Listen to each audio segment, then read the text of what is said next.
Hi, in this playlist we're going to be looking at the Edexcel November 2018 paper 3 for the higher tier. I'm going to aim for the whole paper to be broken down into 3 or 4 different videos of about 20-25 minutes or so in duration. Please do stop the video, have a go at each of the questions, compare your solutions. Should give you roughly about an hour's worth of fairly focused revision. If you're not sure about anything, always add a comment below, and I look forward to seeing you inside the video.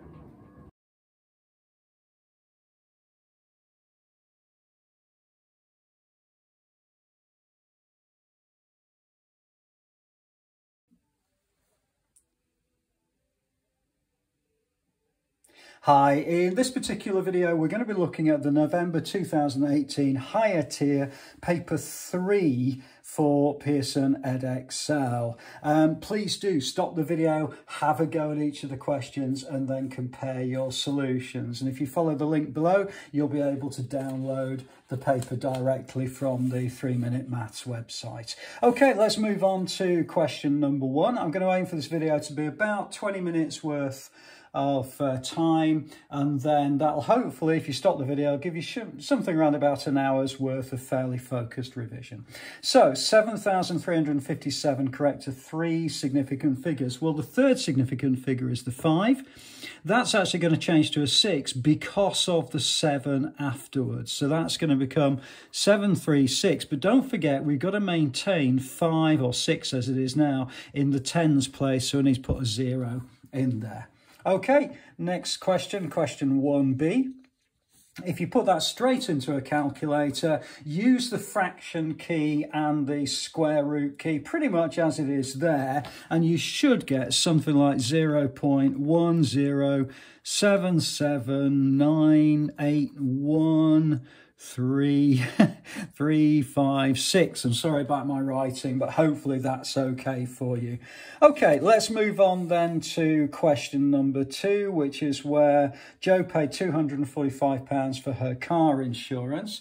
And this year she has to pay £883, so there's been a massive increase. So possibly Jo isn't the best driver on the planet, and maybe she's had an accident or something like that. But either way, her premiums have gone up hugely. So one of the formulas you need to remember is percentage increase or decrease is difference over original.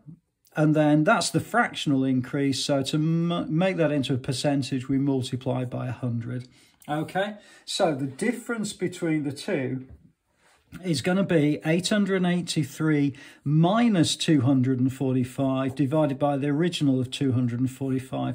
Multiply that by 100, put that in the calculator, and you're going to get something like 260.40816. Okay, so the actual percentage increase to the nearest whole number is going to be 260%, and that would be absolutely fine for that.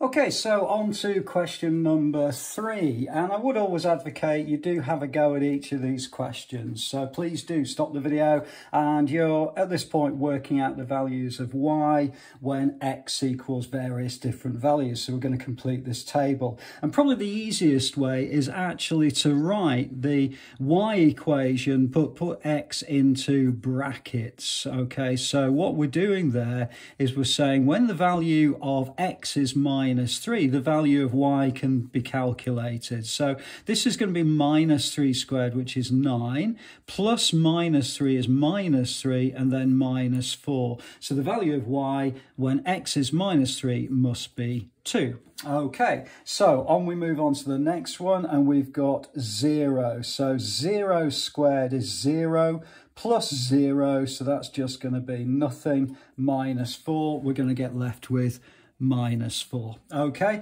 let's have a look at when the value of x is going to be 2. So again, I'm going to use the same idea of, I'm going to use the same idea of putting 2 into the actual brackets, and that just makes my life a little bit easier when I calculate it.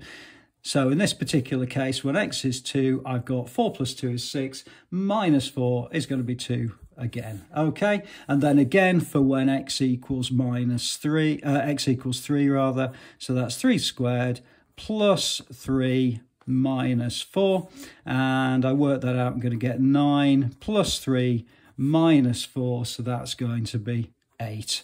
Okay, so it is useful to put these things into brackets, because don't forget this means minus 3 squared. So it's minus 3 times minus 3, which is a positive value. It's not 3 squared and then a negative value at the front of it, so it's not minus 9. Okay, be very careful about those sorts of things. Let's move on then to actually plotting these on the grid below. Now, apologies, I won't really be able to show you too much on the screen, but basically I'm going to take each of these points and then I'm going to plot it directly onto the grid. And if you do download this paper, please do have a go at doing this. What you'll notice on the grid itself is that if this is 5, it means each of these little blocks, or 2 of these little blocks, is going to be 1. So if I'm plotting the first point, which is minus 3, 2, I'm actually going to come along to minus 3, but I'm actually going to go at 4 of the little blocks. Okay, so just be very careful about this, particularly on higher papers. They tend to do this on a fairly regular basis. Okay, let's have a look at the next one then. So we've got minus 2, minus 2. So again, I'm going to come down 4 little blocks, and that's going to be down like that. Okay, next one is minus 1, minus 4, so that's actually going to be here. And then I've got 0, minus 4, well, that's going to be there. Okay, I've got 1 and minus 2, so that's going to be about there.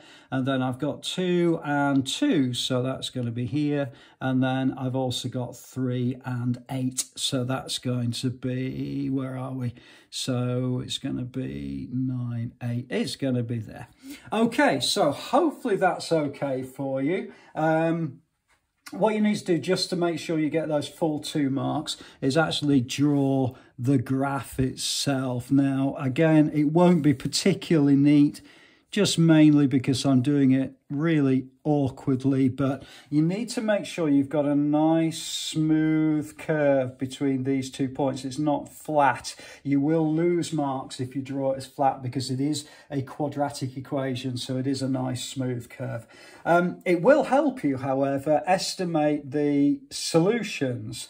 Basically, the solutions are where it crosses this particular axis. So this particular axis is where y equals 0. It's actually this point and this point, and you need to read this directly from the graph. It's going to be a little bit difficult on the actual screen, but basically you'll get something like about 1.6 and minus 2.5, something like that, and that would be perfectly fine. They do give you a little bit of leeway with these, so providing your graph is nice and smooth, then you should be able to get the marks without too much of a problem.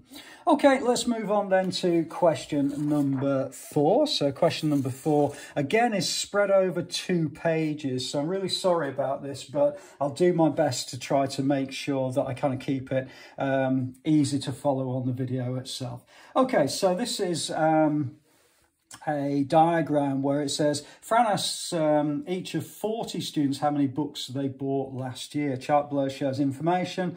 Okay, and the first thing is we've got to work out the percentage of those students who bought 20 or more books. Okay, so 20 or more books is actually this block over here, and it's been bought by 2 students. So 2 out of the total amount of 40 students bought 20 or more books. Okay, so actually this one's fairly straightforward. It's 2 out of 40. Now that, as a percentage, well, you could use a calculator to do that if you wanted to, or you could just do, I would reduce it to 1 over 20, and then I'd just multiply it by 5, so I get 5 over 100, which is 5%. So in answer to this particular question, 5% of the students bought 20 or more books.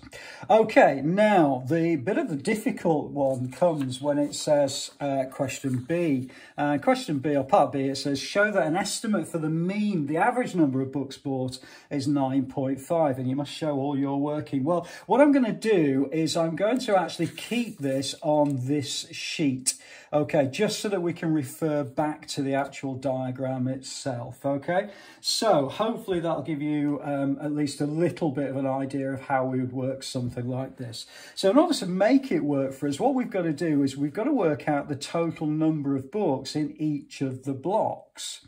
Okay, now, at the moment, what we're saying is between...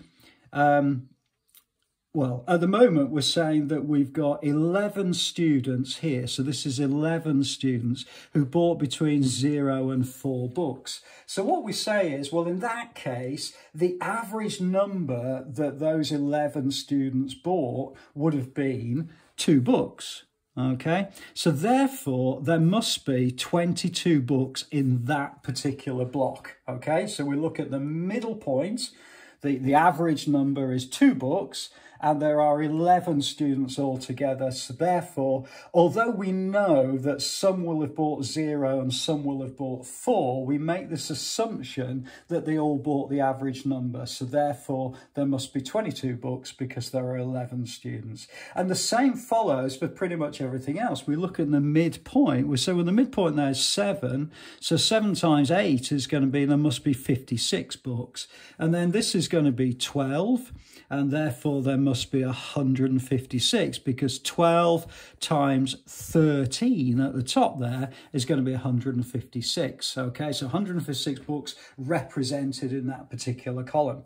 Okay, let's move on to the next one. This is going to be 17 as a midpoint multiplied by 6 is going to give me 102 books.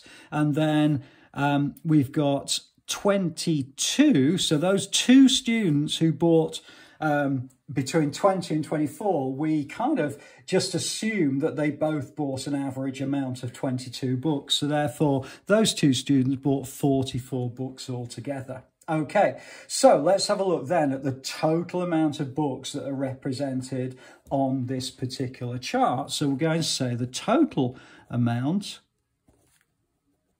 is going to be all of these books added together. So you've got 22 plus 56 plus 156 plus 102 plus 44.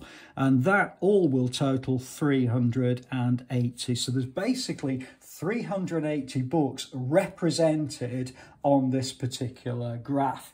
Okay, so therefore we know there's 40 students. So the average or the mean number of books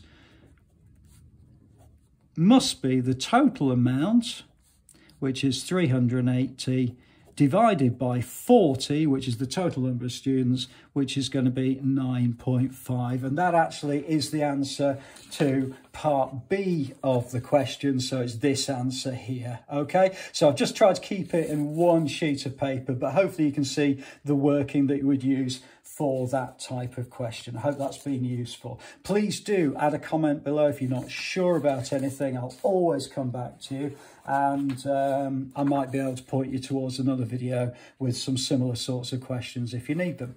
Okay, let's move on then to question number 5. So this is Lara, and she's a skier. Okay, now she completes a ski race in 1 minute and 54 seconds. All right, so there's a bit of a mix there because what we need to do is we need to stick to one particular unit. Now, it's much easier for me if I stick to seconds. So what I'm actually going to say is that that isn't 1 minute and 54 seconds. It's actually 60 seconds plus 54 seconds. So that's going to be in total 114 seconds. Okay, so just be really careful about these. They're particularly again at a higher level, they tend to mix the units a little bit more.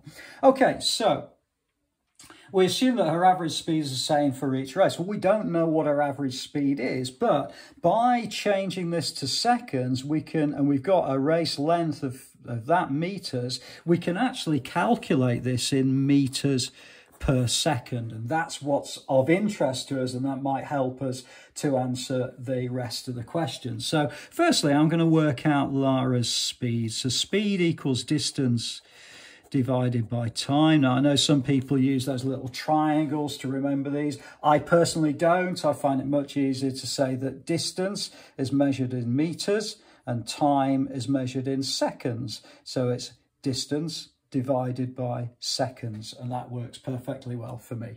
Okay, so the distance is going to be 475, and the number of seconds that she takes is going to be 114. So when I calculate that, I'm going to get 4.16 recurring meters per second. Okay, so that's Lara's average speed. Okay, and then it says, using this assumption, work out how long Lara should take to complete 700 meters. Give your answer in minutes and seconds. Well, that's fine. I don't mind. I'm just going to work out in seconds and then change it back again. Okay, so to answer part A, I'm going to say speed equals distance divided by time. Now, again, you'll notice I've written the formula twice, and I would always advocate, certainly with my students, to try to encourage you to always continue to write the formulas. It will just embed them, and it also gives you a good focus when you're working through these sorts of questions. So speed is going to be 4.16 recurring, and distance in this particular case now is 700 meters divided by the time. Okay, now this is a little bit of algebra that you need to manipulate here. So if I multiply both sides by time, I get time times 4.16 recurring equals 700. But if I want to then just find time, I can use 700 divided by 4.16 recurring. Okay, put that into a calculator and you're going to get 168 seconds. Okay, so 168 seconds, I've got to convert that back to minutes and seconds. Well, I know there are 60 seconds in a minute, so that's actually going to be 2 minutes, and then I've got 48 seconds left. Okay, so it's 2 minutes and 48, and that would be the answer to that particular question. Okay, hope that's all right for you, and we'll just have a look at question or part B of this, and this is one of these throwaway 1 mark questions. Lara's average speed actually increases the further she goes. Okay, maybe because it's getting steeper, I don't know. Okay, how does this affect your answer in part A? Well, it just basically means that her time will be quicker. Okay, and it really is as straightforward as that. She's going to be quicker if her speed increases. Okay, I think we'll do one more question, and that'll take us up to about the 20-minute mark. So let's have a look at the next question, which is going to be question number 6. So we'll stop after this particular question, but again, please do stop the video, have a go at the question, compare your solutions, always, always. Okay, so they've just tried to throw us a little bit of a curveball, and what they basically said is the size of angle B ratio size of angle A is 3:2. Well, basically, if the angle is X that we're actually looking for, or a value of X, then this means this would be 3X and this would be 2X. Okay, so pretty much that's it, because we can use that now to find out the value of X, and then we just multiply this side by 2 to get this angle and this side by 3 to get this angle. Okay, so hopefully that's okay. I probably didn't explain it brilliantly well, but you've got 3:2, so therefore it must be 3 times X and 2 times X. Okay, so what we've got in there then is going to be 3X plus 2X plus 90, which is this right angle, is going to equal 180 degrees, because there are 180 degrees inside a triangle. Okay, so we've got then 5x plus 90 equals 180. Take 90 from both sides. I'm going to end up with 5x equals 90. Divide through by 5 and I get x equals 18. So what I know now is that the value of x in this particular triangle is going to be 18, which means that this angle is going to be 2 lots of 18, which is 36 degrees. And this angle is 3 lots of 18, which is going to be 54 degrees. Okay, so now I've got myself a right angle triangle, and what they're asking us to do is to work out the length AB, which in other words, on this particular triangle is the hypotenuse. So what I'm going to do is I'm just going to redraw it again, because I'm going to use a different method now, and I'm basically going to use SohCahToa. So this is 36 degrees. This is the opposite, okay, which is what I'm interested in, or at least I'm interested in labelling up my right angle triangle. The longest side is the hypotenuse. Now that's actually the length that I'm looking for. Sorry, AB. That's the length I'm actually looking for. And then we're told in the actual question that this length, AC, is 14 centimetres. So I'm in a position then that I can use SohCahToa, SohCahToa, in order to be able to calculate the hypotenuse length. Okay, now the ratio that I'm going to use is going to be the cosine ratio, because I know the adjacent. So that's this particular ratio. It could be this one, but actually I'm looking for the hypotenuse, which is this one over here. So therefore I can say the cosine equals the adjacent divided by the hypotenuse. Okay, so let's put some numbers into that and see where we go with it. Okay, if you're not sure about SohCahToa, please do have a look at the playlist by the same name on the channel, and that'll give you lots and lots of examples of how we can work with right angle triangles. Okay, so we're going to say the cosine of 36 degrees is equal to the adjacent, which is 14 divided by the hypotenuse. So again, I need to make the hypotenuse the subject of this particular formula. So I'm going to multiply both sides by hypotenuse and divide by cosine 36.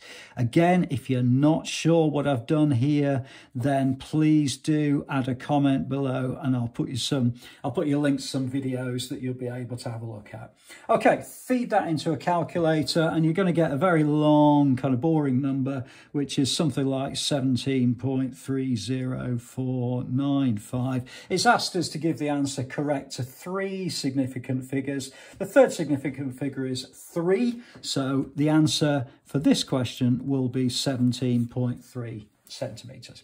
Okay, so that's about 20 odd minutes into this particular video. I hope it's been useful to you. We're going to start in the next video with question number 7 onwards.